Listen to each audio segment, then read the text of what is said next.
Ay, magandang hapon po. Ngayon dito ay alas 1:45 ng hapon. Ako ngayon ay gumagawa ng omelette. So nakita nyo, yan ang aking recipe ngayon. Hindi ko lang alam kung magugustuhan ng mga anak ko, pero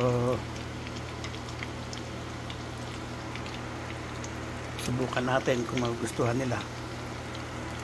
Ito po ay sardinas na may onion leaves at saka mga seasoning. Ang kagandahan lang nito ay dry, hindi na siya yung yung may sabaw. So at kung ayaw man nila, hindi ako na lang kakain.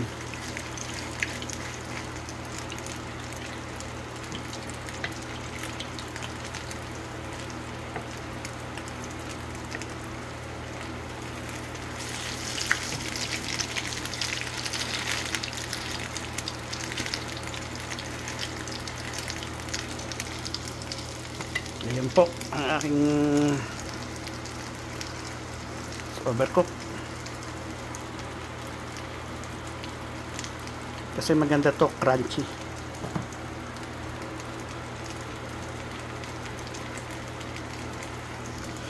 Init.